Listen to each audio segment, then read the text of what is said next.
رب العالمين، والصلاة والسلام على سيد الأنبياء وآله وأصحابه أجمعين. أما بعد، فأعوذ بالله من الشيطان الرجيم. بسم الله الرحمن الرحيم. إن الصلاة تنهى عن الفحشاء والمنكر. آمنت بالله صدق الله العظيم وبلغنا رسوله النبي الكريم ونحن على ذلك لمن الشاهدين والشاكرين والحمد لله رب العالمين. إن الله وملائكته يصلون على النبي يا أيها الذين آمنوا صلوا عليه وسلموا تسليما. اللهم صل على سيدنا مولانا محمد وعلى آله وصحبه أفضل صلواتك وعدد معلوماتك وبارك وسلم. محترم سامعین، حضور پاک صلی اللہ علیہ وسلم کو اللہ تبارک و تعالی نے جتنے معجزات سے نوازا، ان میں سب سے بڑا معجزہ قرآن کریم کی شکل میں اللہ تبارک و تعالی نے عطا کیا. اور اس قرآن کے بعد جو سب سے بڑا معجزہ آپ علیہ السلام کا ہے، وہ ہے اللہ تبارک و تعالی کا دیدار، جو کہ آپ علیہ السلام نے شب معراج میں کی رات کو اپنے ماتھے کی آنکھوں سے حضور پاک صلی اللہ علیہ وسلم کو دیکھا. یوں تو حضور پاک صلی اللہ علیہ وسلم کے ان گنت معجزات ہیں. چاند کے دو ٹکڑے کرنا یہ بھی ایک معجزہ ہے، کنکریوں کو کلمہ پڑھانا یہ بھی ایک معجزہ ہے، روتوں کو ہنسانا یہ بھی ایک معجزہ ہے، غم کے ماروں کا غم دور کرنا یہ بھی ایک معجزہ ہے. معجزات کے نبی صلی اللہ علیہ وسلم کو اگر ہم دیکھنے چلیں اور اس سے پہلے نبیوں کے مختلف معجزوں کو دیکھیں تو اللہ تبارک و تعالیٰ نے ہر نبی کو ان کی شان کے مطابق معجزہ عطا فرمایا. کسی نبی کو ایک معجزہ تو کسی نبی کو 2 معجزے، کسی نبی کو 3 معجزے تو کسی نبی کو 4 معجزے. حضرت موسیٰ علیہ السلام کو بھی اللہ تبارک و تعالیٰ نے کم و بیش 12 معجزے عطا فرمائے. تو جس نبی کی شان و مرتبہ اللہ تبارک و تعالیٰ کے نزدیک جیسا، اللہ تبارک و تعالیٰ نے اس نبی کو ویسا معجزہ عطا فرمایا. لیکن قربان جائیے عظمت مصطفیٰ صلی اللہ علیہ وسلم پر کہ حبیب پاک صلی اللہ علیہ وسلم کو اللہ تبارک و تعالیٰ نے 1 2 نہیں، 3 4 نہیں، 5 6 نہیں، 7 10 8 100 1000 نہیں، بلکہ اللہ تبارک و تعالیٰ نے جب اپنے نبی کو اس دنیا میں بھیجا تو سب سے لے کر پیر تک معجزہ بنا کر بھیجا. اور اللہ تبارک و تعالیٰ نے فرمایا برہانکم من ربکم کہ اے حبیب پاک صلی اللہ علیہ وسلم آپ اپنے رب کی دلیل بن کر اس دنیا میں آئے. تو حبیب پاک صلی اللہ علیہ وسلم کو انگنت معجزات عطا فرمائے. اچھا، یہ بات بھی ذہن میں رکھتے چلے، معجزہ کہتے کسے؟ معجزہ کہتے ہیں ایسی چیز جو کہ انبیاء علیہ السلام سے ظاہر ہو جائے، جس کو دیکھنے کے بعد عقل دنگ رہ جائے. اور اٹ از پاسبل کہ یہ کیسے ہو سکتا ہے، یہ کیسا ہو گیا. جس مثال کے طور پہ حضور پاک صلی اللہ علیہ وسلم کا ایک معجزہ بڑا مشہور ہے کہ آپ علیہ السلام سے جب کفار نے کہا مطالبہ کرتے ہوئے کہ اگر آپ سچے نبی ہیں تو یہ چاند جو چودھری کا ہے جو کہ خوبصورت نظر آ رہا ہے، آپ ایسا کریں اس چاند کے 2 ٹکڑے کر کے بتائیں. تو حضور نے فرمایا اگر میں یہ کام کروں تو کیا مجھ پہ نبی ہونے کے ناطے ایمان لاؤ گے؟ تو انہوں نے کہا بالکل. تو حضور پاک صلی اللہ علیہ وسلم نے یہاں زمین پر کھڑے ہو کر انگلی کا اشارہ جو چاند کی طرف کیا اور چاند کے جو ٹکڑے 2 ہو گئے. یہ ایک ایسا عجیب و غریب معاملہ تھا کہ کسی کی عقل میں نہیں آتا، لیکن یہ اللہ کی عطا سے حبیب پاک صلی اللہ علیہ وسلم کے انگلی کا اشارہ پا کر چاند کے 2 ٹکڑے ہو جانا یہ نبی کا معجزہ تھا. کسی انسان عام سے ہونا یہ ممکن نہیں ہے. کسی راہ چلتے ہوئے انسان سے ایسا ہونا ممکن نہیں ہے. اللہ کی طاقت سے نبی کے اشارے سے جو کام ہو جائے اس کو کہتے ہیں معجزہ. اسی طرح جب ایک مرتبہ ابو جہل آ کر کہتا ہے کہ اے نبی بتائیے اگر آپ سچے ہیں تو میرے ہاتھ میں کیا ہے؟ حضور نے فرمایا میں کیا بتاؤں تیرے ہاتھ میں کیا ہے؟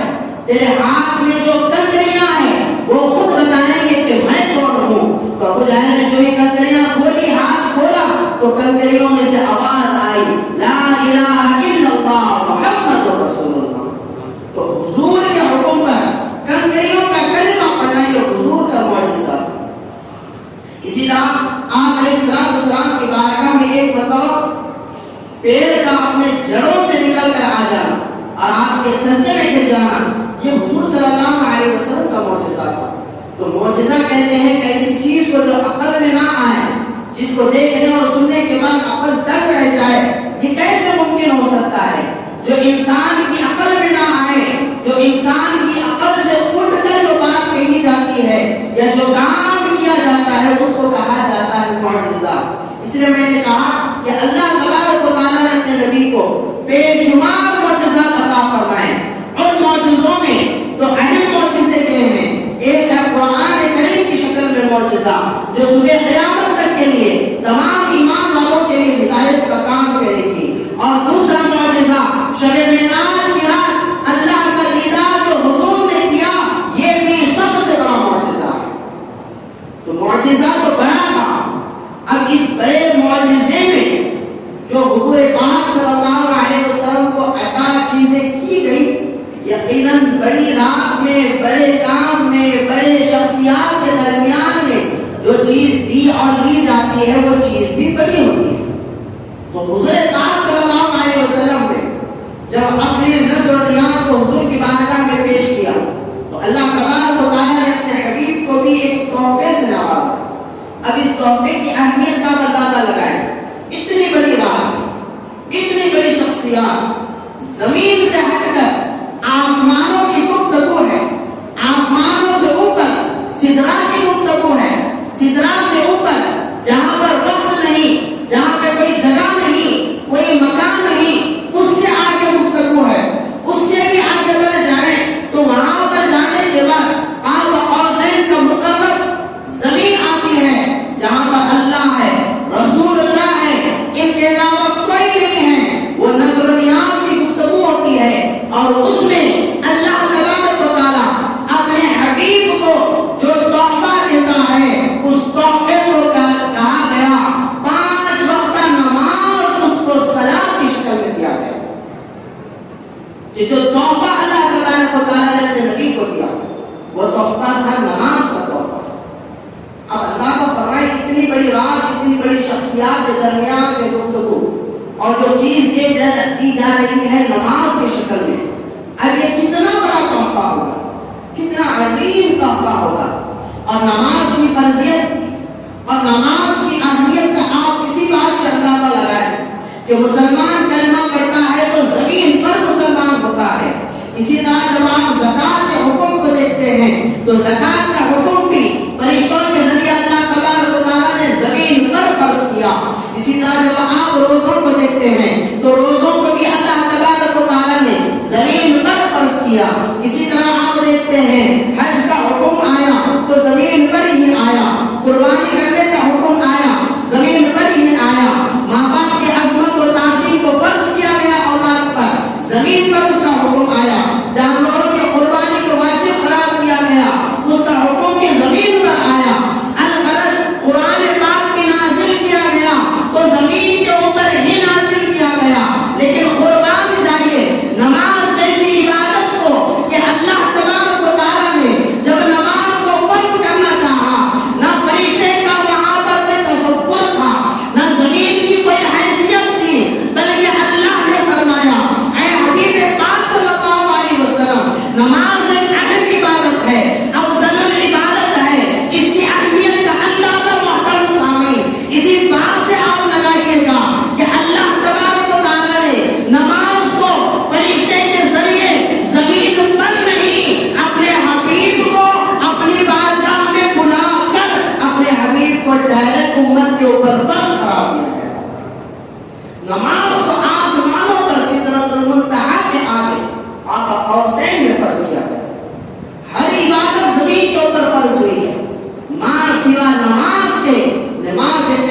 عبادت ہے جو کہ معراج کے رات فرض ہوئی ہے.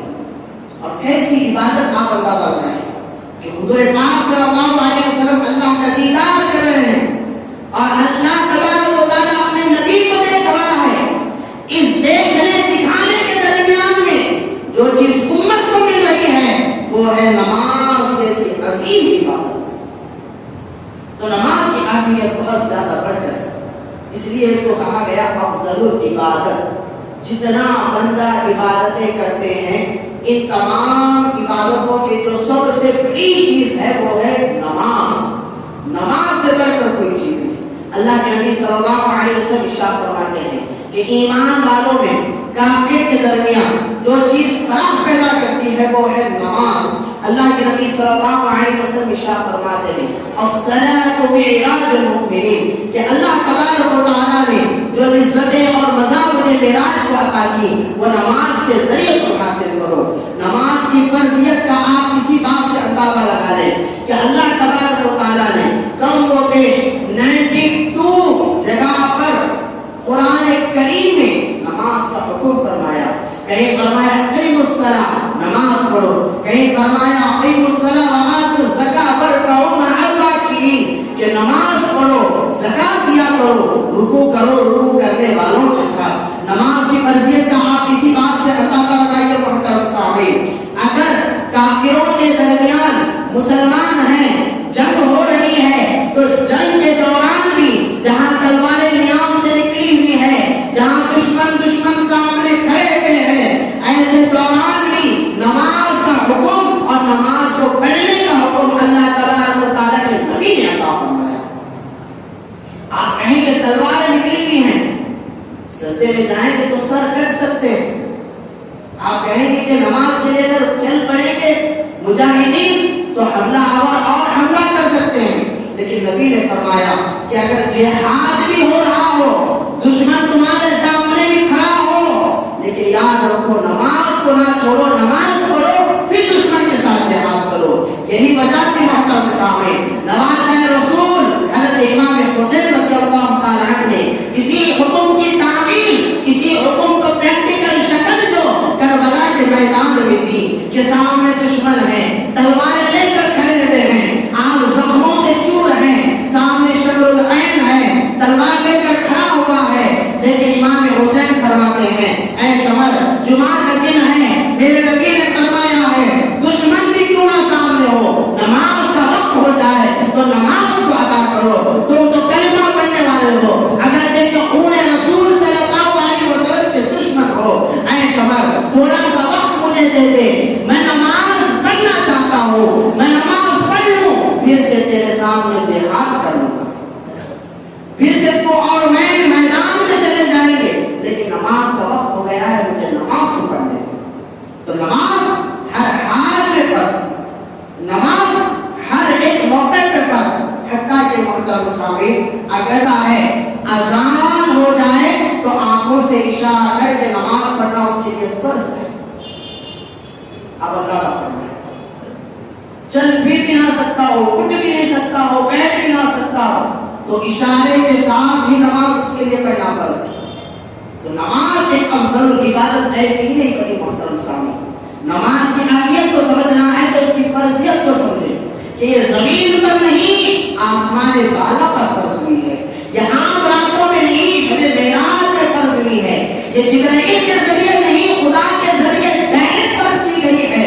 ہر عبادت کا ایک نیا انداز ہے, لیکن نماز کو ہر دن ہر 5 وقتوں کے ساتھ فرض قرار دیا گیا ہے.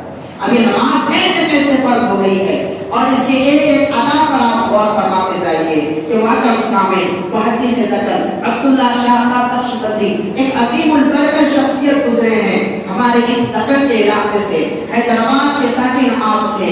آپ کی کتاب ہے معراج نامہ, اس میں آپ ذکر فرماتے ہیں نماز کو دیکھو, یہ نماز ایسے ہی نہیں بنی, یہ فرشتوں کی ادائیں ہیں جو معراج کی رات حضور نے جن کو دیکھ کر اپنے لیے پسند فرمایا. آپ فرماتے ہیں کہ جب حضور پاک صلی اللہ علیہ وسلم معراج کی رات میں بیت المقدس میں جو تمام انبیاء علیہ السلام کی امامت فرماتے ہیں, تصور فرمائیے محترم سامعین, نبی پاک صلی اللہ علیہ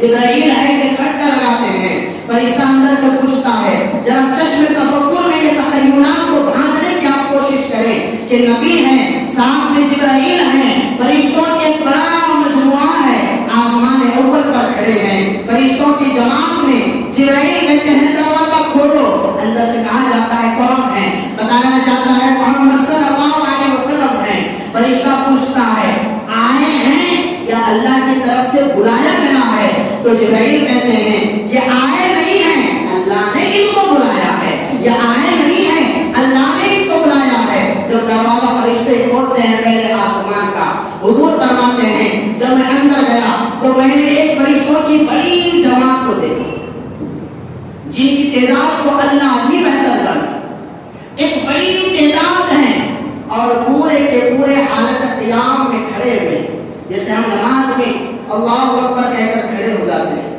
تو پورے کے پورے فرشتے کھڑے ہوئے ہیں۔ حضور فرماتے ہیں جب میں نے تمام کی حالت کو دیکھا، جبرائیل سے پوچھا اے جبرائیل آخر یہ کیا معاملہ ہے؟ جبرائیل فرماتے ہیں یا رسول اللہ صلی اللہ علیہ وسلم یہ وہ فرشتے ہیں جب سے اللہ تبارک و تعالیٰ نے ان کو پیدا کیا ہے یہ حالت قیام میں اللہ کی عبادت کر رہے ہیں۔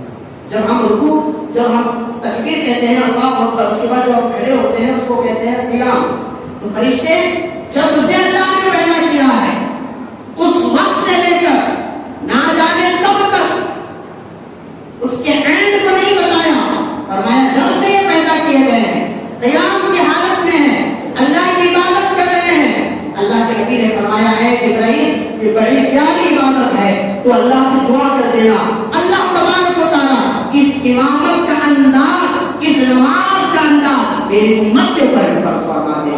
حبیب پاک صلی اللہ علیہ وسلم فرماتے ہیں پہلے آسمان سے جب نکلتے ہیں دوسرے آسمان پر پہنچتے ہیں، پھر سے وہاں پر فرشتوں کی تعداد کو دیکھتے ہیں جو کہ رکوع کی حالت میں ہوتے ہیں، کہ جب ہم قیام میں ہوتے ہیں، قیام کے بعد اللہ اکبر کہہ کر رکوع میں جاتے ہیں تو پورے فرشتے کھڑے ہوئے ہیں، رکوع میں ہیں، تو حضرت محمد رسول اللہ صلی اللہ علیہ وسلم نے جبرائیل سے کہا اے جبرائیل یہ کیا معاملہ ہے؟ جبرائیل پھر سے فرماتے ہیں یا رسول اللہ جب سے ان فرشتوں کو پیدا کیا گیا ہے اس وقت سے لے کر اب تک یہ رکوع کی حالت میں ہے۔ حضور فرماتے ہیں جس طرح محترم سامعین کوئی بھی باپ اچھی چیز بازار میں دیکھتا ہے تو اپنی اولاد کے لیے پسند کرتا ہے، کتنی پیاری چیز ہے، چاہے وہ کھانے میں ہو، دیکھنے میں ہو، کھیلنے میں ہو یا کسی بچے نے خریدا بھی ہو، کہتا ہے میں بھی اپنی اولاد کے لیے خرید لوں گا، میں بھی اپنے گھر والوں کے لیے لے جاؤں گا۔ جس کو جس سے جتنی محبت ہوتی ہے وہ سامنے والی چیز کو دیکھ کر اتنا ہی تڑپ جاتا ہے کاش کہ میں بھی لے لوں۔ اسی طرح حضور فرماتے ہیں اے جبرائیل یہ جو رکوع کا انداز فرشتوں کا ہے مجھے بڑا پسند آیا، اللہ سے دعا کر دینا اللہ یہ رکوع کی فرضیت میری امت کو بھی عطا فرما۔ حضور فرماتے ہیں جب دوسرے آسمان سے تیسرے آسمان میں جاتا ہوں تو وہاں پر فرشتے ہیں کہ سجدے کی حالت میں ہیں۔ میں نے جبرائیل سے پوچھا تو جبرائیل نے کہا یا رسول اللہ جب سے یہ پیدا کیے گئے ہیں سجدے کی حالت میں ہیں، سجدے کو معمولی نہ سمجھیں۔ حضور فرماتے ہیں پوری نماز میں جو سب سے اہم جو چیز ہوتی ہے جو بندے کو خدا کے قریب لے جاتی ہے وہ سجدے کی حالت ہے۔ حضور فرماتے ہیں میں نے جب فرشتوں کو سجدے کی حالت میں دیکھا یہ عاجزی، یہ انکساری، یہ سر کو خم کر دینا خدا کے دربار میں یہ معمولی بات نہیں ہوتی ہے۔ جب کوئی آدمی کسی کے سامنے جھکتا ہے اس کا مطلب یہ ہوتا ہے کہ اس نے اپنے ہر ایک چیز کو، انا کو، ایگو کو ختم کر دیا ہے۔ تو حضور قریب جاتے ہیں فرشتوں سے کہتے ہیں السلام علیکم یا اہل الملائکہ، اے فرشتوں تم پر سلام ہو۔ جب نبی سلام کرتے ہیں فرشتے اڑتے ہیں، حضور کو سلام کا جواب دیتے ہیں، پھر سے سجدے میں چلے جاتے ہیں۔ حضور فرماتے ہیں اے جبرائیل یہ انداز مجھے اتنا پسند آ گیا ہے اللہ سے دعا کر دینا یہ سجدے کی عبادت اللہ میری امت کو بھی عطا فرما دے۔ اس لیے محترم سامعین ہم رکوع ایک مرتبہ کرتے ہیں، قیام ایک مرتبہ کرتے ہیں، لیکن نماز میں جو ڈبل چیز کی جاتی ہے وہ ہے سجدے کی حالت۔ اس وجہ سے محترم سامعین پہلا